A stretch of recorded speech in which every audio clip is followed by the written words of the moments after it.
नमस्कार ट्रेडर, मराठी ट्रेडमध्ये आपलं स्वागत. कसे आहात? आजचा दिवस अत्यंत चांगला गेला असेल, कारण बऱ्याच दिवसापासून मार्केट खाली चालायचं आणि मधले 7 दिवसात ते रेंज बाउंड मार्केट असल्यासारखं होतं. काल आणि आज मार्केटने चांगली उसळी घेतली. उसळी घेतल्यानंतर आज मात्र की ह्या 2 महिने 4 महिन्यातले सर्वात उच्चांकी उसळी मानायला हरकत नाही. आज खरं पाहिलं तर निफ्टी 325 अंकांनी उसळलेली आहे, बँक निफ्टी 960 अंकांनी उसळली आहे, तर सेन्सेक्स तब्बल 1131 अंकांनी उसळला. अशा परिस्थितीमध्ये आता खरंच बुल्स पुन्हा वापस आले आहेत का, बिअर्स पळून गेले आहेत का, किंवा FI पुन्हा बाईंग करण्यासाठी आला आहे का, नेमके काय कारणं आहेत हे आजच्या उसळीचे. आणि त्या पाठोपाठ उद्या 19 मार्च रोजी मार्केटमध्ये निफ्टी आणि बँक निफ्टीची चाल कशी असेल यासह अन्य गोष्टींचा आपण या ठिकाणी वाहपूळ करणार आहोत. या ठिकाणी पाहणार आहोत की नेमकं काय चालू आहे. आपण पाहतोय की मी तुम्हाला याच्या अगोदर म्हटलं होतं की गेल्या 6 दिवस 7 दिवस मार्केट यामध्येच निफ्टी खेळताना आपल्याला दिसून येत होती. जेव्हा निफ्टी इथून वर जाईल तेव्हा एक चांगला मूव येईल, मी या अगोदर सांगितलं होतं. म्हणजे या ठिकाणून निफ्टी ज्या दिवशी जाईल त्या दिवशी सांगितलं होतं. आणि आज अचानक निफ्टीने एवढी काय उसळी घेतली की निफ्टीने 325 अंकाची ती उसळी होती. गॅपअप होऊन अंक म्हणजे निफ्टी वरच्या दिशेने गेली आणि आज अनेक जणांना चांगलं प्रॉफिट झालं. त्याच्यात दुमत असण्याचं कारण नाही, सगळीकडं आनंदही आनंदगडे. त्यामुळं आता ही जी उसळी आहे, हे जे मार्केट वरच्या अंगाने जात आहे, हे असंच टिकणार आहे की याच्यामध्ये काही बदल होणार आहेत, की उद्या आपल्याला म्हणजे मार्केटमध्ये निफ्टीमध्ये आणि बँक निफ्टीमध्ये आपल्याला नेमकं काय करावं लागेल, यासह वेगवेगळ्या अंगाने आपण आज या गोष्टीची चर्चा करणार आहोत, पाहणी करणार आहोत. खरं पाहिलं तर एक लक्षात घ्या की बायर्स मोठ्या प्रमाणावर आलीत का, तर आपल्याला आलीत म्हणायला अडचण नाही. मोठी एखादी न्यूज आली का, तर मोठी अशी कुठलीही न्यूज नाही. दुसरी गोष्ट की FIने बाईंग केली का मोठ्या प्रमाणात, तर तेवढ्या मोठ्या प्रमाणात बाईंग केलेली नाही. परंतु कुठल्या ना कुठल्या परिस्थितीमध्ये मार्केट एक बऱ्याच दिवसापासून की खालच्या दिशेने होतं ते आता एक वरच्या दिशेने निघालं, ही आपल्याला प्लस पॉईंटची गोष्ट आहे. आणि दुसरी गोष्ट कसं आहे की ज्या दिवशी सेन्सेक्सची एक्सपायरी असते, आपण पाहिलं याच्या अगोदर सातत्याने पाहतो, पण ज्यावेळेस बी सेन्सेक्सची एक्सपायरी असते त्यावेळेस एकतर सेन्सेक्स रेंज बाउंडमध्ये असतं, नाहीतर मग उसळी घेऊन गेलेलं असतं. हे अनेक वेळा 80% म्हणजे 100 वेळेस जर आपण पाहिलं असं एक्सपायरीच्या दिवशी, तर एकतर ते रेंज बाउंडमध्ये चलल, तिथल्या तिथंच ते खेळलं, नाहीतर मग एक चांगली उसळी येईल. त्याच्यामुळं की आजच्या उसळीला म्हणजे किती महत्त्व द्यायचं त्याला, कारण मार्केट कसं जाईल, कुठं जाईल, किती उसळी घेईल हे कुणीही सांगू शकत नाही. परंतु अशा मार्केटची जेव्हा संधी भेटते त्यावेळेस त्या संधीचं सोनं करायचं असतं. परंतु हे संधीचं सोनं करताना की लेवल महत्त्वाचे असतात आणि जो लेवल पाळतो ना तो लॉस टाळतो. म्हणून मराठी ट्रेड गो सातत्याने की आपल्याला लेवल देण्याचा प्रयत्न करतं.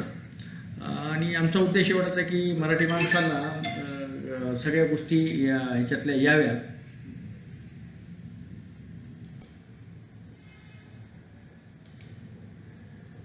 निफ्टी आज बंद झाली 22,845 वर. उद्या मग उद्या निफ्टीची चाल कशी आहे, उद्या निफ्टीमध्ये काय होईल. कारण सकाळी बघा तुम्ही एक गॅपअप ओपन झाल्यानंतर निफ्टी सर्व वरच्या दिशेने आली. पुन्हा 22,776च्या दरम्यान 80च्या दरम्यान तिथून थोडंसं खाली मार्केट आलं. वाटलं होतं की कवर होईल, परंतु नाही, मार्केटने कवर केलं नाही. 22,700च्या खाली या ठिकाणी एक चांगला त्यांना सपोर्ट भेटला आणि सपोर्ट 22,700च्या सपोर्ट घेऊन ते सरळ 22,845पर्यंत गेले. अशा परिस्थितीमध्ये उद्या निफ्टी काय करणार आहे, निफ्टीचे लेवल कसे असणार आहेत, तर सरळ माझं म्हणणं आहे की 22,845वरची जी निफ्टी आहे, ज्यावेळेस 22,900 22,900 तोडल्यानंतर लगेच ग्रीन कॅन्डल झाली, त्याचा हाय तोडला तर आपल्याला लगेच बसायचं नाही. एक लक्षात घ्यायचं आहे की 22,925 एक लक्षात घ्या.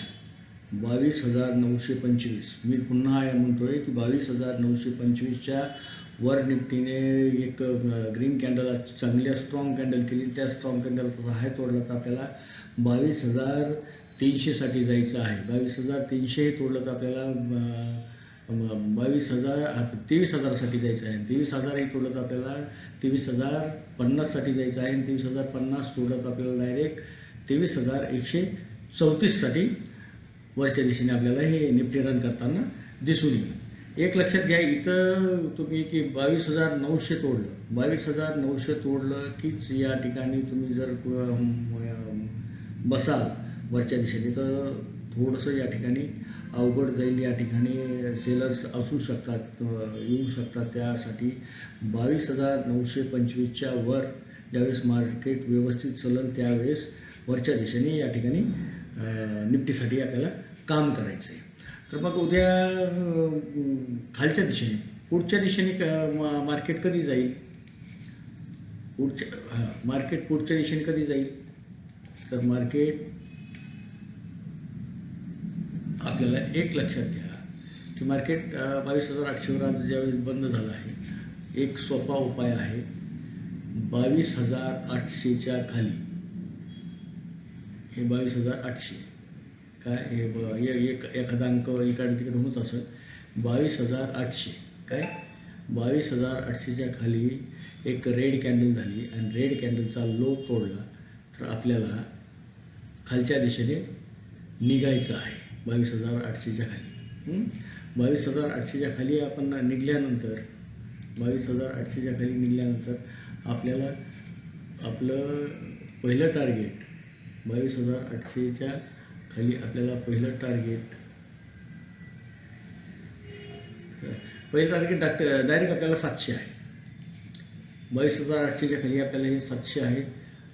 22,800च्या खाली आपल्याला हे एक 700चं टार्गेट आहे. पहिलं टार्गेट 700चं आहे. 22,800च्या खाली 100 पॉईंटचं टार्गेट आहे.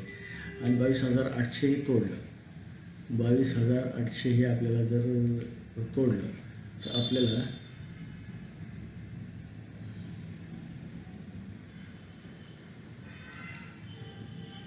22,600 आहे. 22,800 तोडलं तर 22,600 आहे. 22,600 आहे. हे निफ्टी झालं. आता उद्या बँक निफ्टीमध्ये आपल्याला काय करायचं आहे, बँक निफ्टीमध्येही आपल्याला सरळ जे हे दिलेले आहेत म्हणजे आपण काय म्हणतो ते पाहणार आहोत. बँक निफ्टी या ठिकाणी बंद झालेली आहे. 49,375च्या दरम्यान बंद झालेले आहे. त्याचं पहिलं रजिस्ट्रेशन आपल्याला 49,450वर आहे. 49,450 हे 49,450च्या वर एक ग्रीन कॅन्डल झाली. ग्रीन कॅन्डलचा हाय तोडला तर आपला पहिलं टार्गेट आहे 49,620 आणि 49,620 ही तोडलं, 49,620 ही तोडलं तर आपल्याला दुसरं टार्गेट भेटणार आहे ते 49,840 आणि 49,840 ही तोडलं तर आपल्याला तिसरं टार्गेट भेटणार आहे ते 50,000चं. हे बाईंगसाठी म्हणजे की वरच्या दिशेने निफ्टीची चाल अशी असू शकते. आता 49,375वर ज्यावेळेस निफ्टी बंद झाली तर त्यावेळेस जर उद्या प्रॉफिट बुकिंग आली किंवा खालच्या दिशेने उद्या हे झालं तर आपल्याला नेमकं त्याचा सपोर्ट कुठं असेल हे जर पाहायचं असेल तर आपल्याला पहिला सपोर्ट आहे की 49,250. 49,250च्या खाली रेड कॅन्डल एक स्ट्रॉंग रेड कॅन्डल आहे. तिचा लो तोडला तर आपल्याला पहिलं टार्गेट भेटणार आहे ते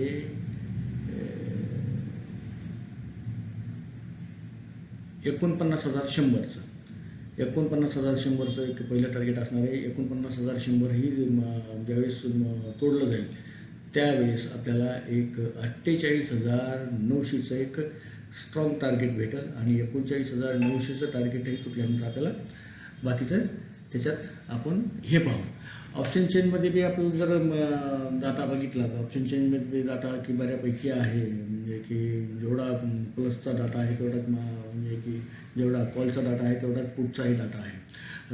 हे डाटा वेळोवेळी बदलतो, थोड्या वेळाने आणखी याचा बदल होईल, त्याच्यामुळे ह्या डाट्याचं मी आता तुम्हाला सांगत नाही.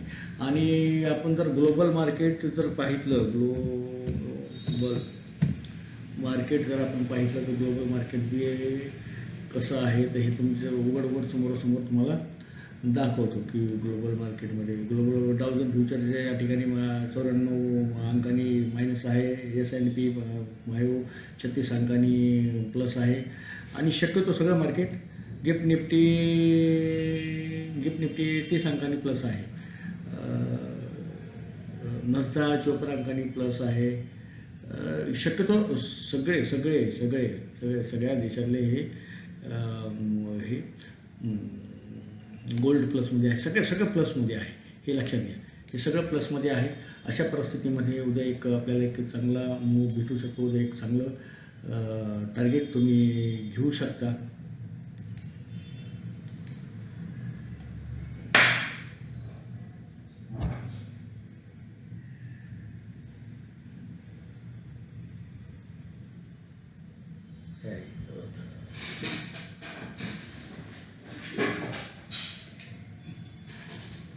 गुड.